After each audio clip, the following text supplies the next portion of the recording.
Bismillahirrahmanirrahim. Assalamualaikum warahmatullahi wabarakatuh. Saya Muhammad Fairuz bin Mat Ali dari Fakulti Sains Sosial dan Kemasyarakatan Universiti Kebangsaan Malaysia. Di bawah penyeliaan Dr. Rosli Kamarudin dan juga Profesor Datuk Muhammad Agus bin Yusof. Tajuk artikel saya adalah isu 1MDB dan impaknya terhadap pembangunan politik Malaysia.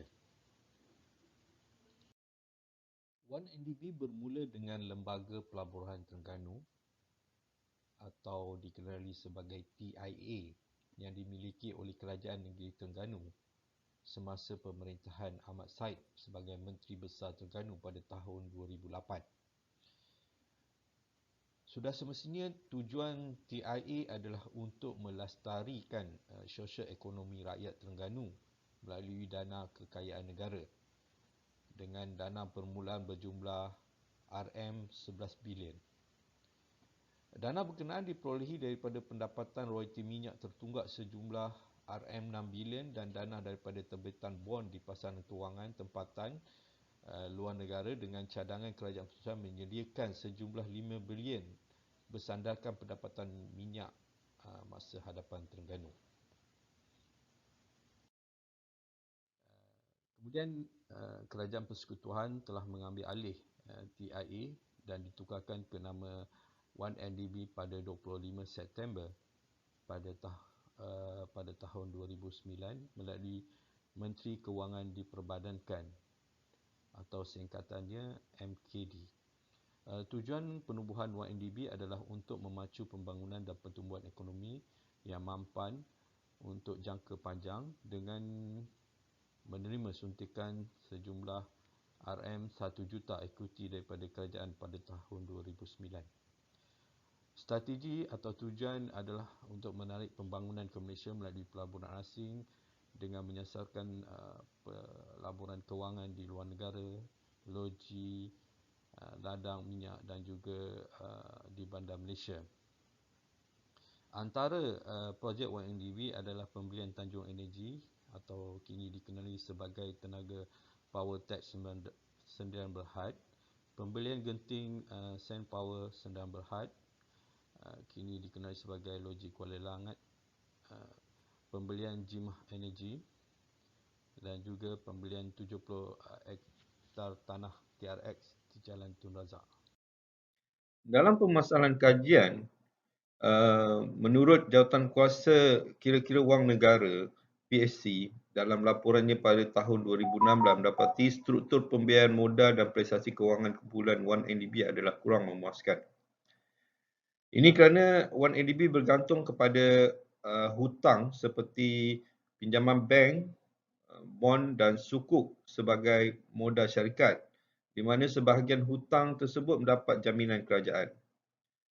Selain itu, 1MDB membayar anggaran sebanyak 3.3 bilion pembayaran faedah ke atas hutang antara 1 April 2014 sehingga 31 Mac 2015. Di peringkat awal, hutang keseluruhan 1MDB hanyalah 5 bilion pada tahun 2009, namun ia meningkat pada tahun 2016 kepada 50 bilion. Lebih membimbangkan adalah 1MDB bergantung kepada pembiayaan semula untuk pembayaran balik hutang matang dan juga untuk mengambil hutang baru untuk membayar pembayaran faedah hutang sebelumnya. Akibat daripada tadbir urus yang tidak cekap, maka isu 1MDB merupakan beban yang perlu ditanggung oleh kerajaan dalam melibatkan wang negara. Oleh itu, objektif artikel ini adalah untuk meneliti faktor berlakunya isu 1MDB dan menilai impaknya terhadap pembangunan politik negara. Metodologi kajian dalam artikel ini menggunakan reka bentuk penyelidikan kualitatif. Sumber data itu data primer dan data sekunder. Data primer dikutip melalui kaedah temubual informan yang terdiri pada Setiausaha Suharam, Doni Chu, Ahli Parlimen Kuala Selangor, Zulkifli Ahmad, Presiden Amanah Muhammad Sabu, Ahli Parlimen Muar Syed Saddiq dan Ketua Pembangkang Anwar Ibrahim. Manakala data sekunder pula diperolehi melalui buku, jurnal akhbar dan hasil kajian lepas. Konsep yang digunakan adalah konsep pembangunan politik yang diperkenalkan oleh Huntington pada tahun 1965. Dalam sebuah artikelnya bertajuk Political Development and Political Decay menyatakan pembangunan politik merupakan perubahan daripada politik bercorak lama kepada politik bersifat lebih luas dan global. Beliau mengungkapkan 4 ciri yang beliau gariskan dalam pembangunan politik, iaitu pertama, rasionalisasi, iaitu perubahan dari politik bercorak lama kepada politik bersifat lebih luas dan global, dan daripada bersifat sentimen kepada politik bersifat neutral dan rasional.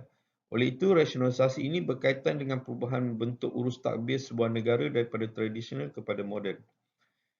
Ciri kedua pula adalah perpaduan berkaitan rapat dengan perubahan sikap rakyat daripada tidak bersatu kepada rakyat yang bersatu. Ciri ketiga adalah pendemokrasian, iaitu perubahan sistem politik daripada autokratik kepada demokratik. Dan yang terakhir, ciri keempat adalah mobilisasi dan partisipasi politik. Menurut Huntington, kelompok masyarakat sebagai indikator untuk melihat mobilisasi dan partisipasi dalam politik adalah masyarakat tradisional dan masyarakat moden. Masyarakat tradisional merupakan masyarakat yang tidak berpartisipasi, manakala masyarakat moden pula adalah sebaliknya. Di samping itu, Huntington juga menyatakan peranan institusi adalah amat penting dalam membawa pembangunan politik. Oleh itu, tingkat institusionalisasi yang tinggi dan cekap adalah penting dalam mewujudkan kestabilan politik. Satu lagi indeks pembangunan yang dinyatakan oleh Huntington pada tahun 1968 adalah pertumbuhan ekonomi. Menurutnya, kekuatan ekonomi sebuah negara menjadikan sebuah negara itu aman, moden dan stabil politiknya. Dalam perbincangan dan dapatan kajian dalam artikel ini, kita bahagikan kepada dua, iaitu faktor kemunculan isu 1MDB dan juga impak pada pembangunan politik di Malaysia. Faktor kemunculan isu 1MDB bermula dengan pendedahan penyelewengan dana syarikat 1MDB oleh Jabatan Keadilan Amerika Syarikat telah memberi persepsi bahawa wujudnya pemerintahan kleptokrasi. Beberapa kemunculan isu 1MDB antaranya isu 1MDB yang didedahkan oleh Sarawak Report pada tahun 2015 mendakwa hampir 700 juta dana 1MDB dikesan dalam akaun peribadi Najib Razak. 1MDB dalam urus niaga pembelian aset Edra Global Energy dengan harga yang tinggi namun penjualannya dengan nilai yang rendah jika dibandingkan nilai yang dibeli pada tahun 2015. Dan satu lagi, anak syarikat 1MDB SRC International telah meminjam 1 bilion dana pencen penjawat awam Malaysia yang sebahagiannya bertujuan membangunkan sekolah dan hotel di Kuala Lumpur. Namun perkara ini tidak wujud.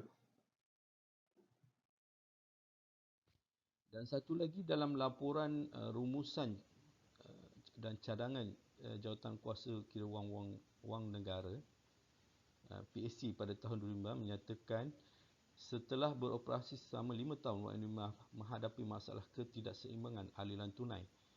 Pada tahun 2014, pihak pengurusan dan lembaga pengawas pada masa itu sedang bergantung kepada tawaran saham awam permulaan syarikat milik penuh 1MDB iaitu Adra Energy Berhad untuk menjana dana yang akan digunakan untuk membayar balik hutang dan pembayaran faedah. Namun demikian, IPO tersebut tidak dapat dilaksanakan sebab faktor dalaman syarikat dan faktor luaran. Berikutan itu, kerugian pertama syarikat sebanyak RM665 juta diumumkan pada November 2014 telah menyebabkan keyakinan terhadap syarikat telah terhakir. Sebab itu, 1MDB tidak dapat membiayai semula hutang sebanyak 2 bilion yang hampir matang pada masa tersebut.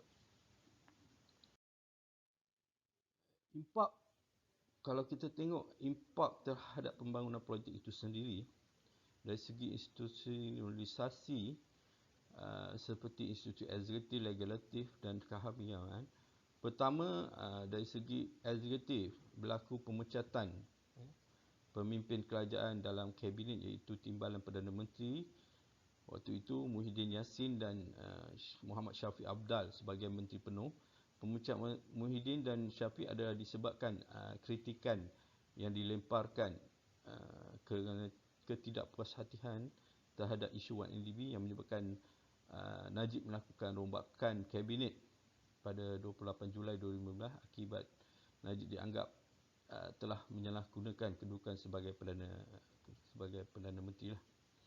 Kedua, dalam institusi legislatif, pengurusi jawatan kuasa kira wang negara PSC gagal membentangkan skandal 1MDB pada ahli parlimen apabila laporan ketua audit negara tidak dibentangkan pada parlimen bersama dengan laporan jawatan kuasa kira-kira negara berkenaan syarikat 1MDB.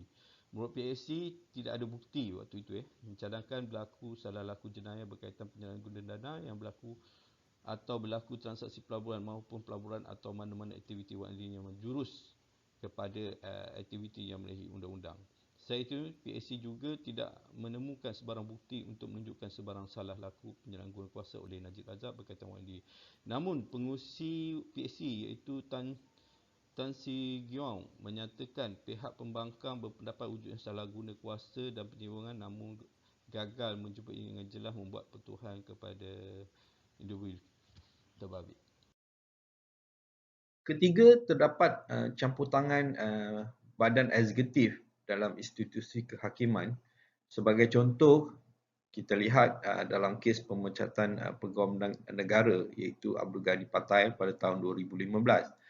Selepas Najib Razak hilang kepercayaan dan telah menggantikan dengan Muhammad Effendi Ali sebagai pegawai negara yang baru. Pemecatan pegawai negara ini telah menghakis keyakinan rakyat terhadap institusi kehakiman. Selain itu, Najib Razak juga didakwa menggunakan jawatannya untuk mendapat kekebalan daripada tindakan undang-undang berkaitan dakwaan. Beliau meminda laporan 1MDB antara 22 hingga 26 Februari 2016. Dari sudut media dan mobilisasi sosial, Najib Razak menggunakan undang-undang bagi menyekat dan hadkan fungsi peranan media. Sebagai contoh, portal Berita Sarawak Report dan Malaysia Insider telah disekat penerbitannya kerana mendedahkan maklumat berkaitan dengan 1MDB.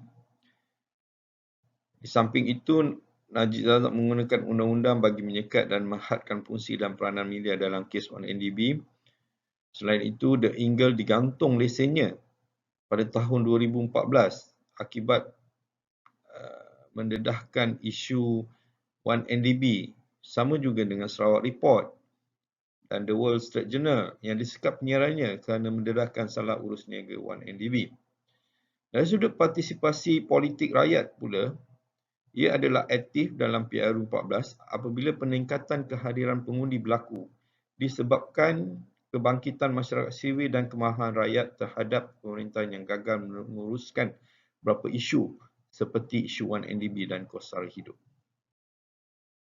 Dari sudut pertumbuhan ekonomi pula, isu 1MDB memberi persepsi negatif terhadap Malaysia oleh pelabur-pelabur dari luar negara.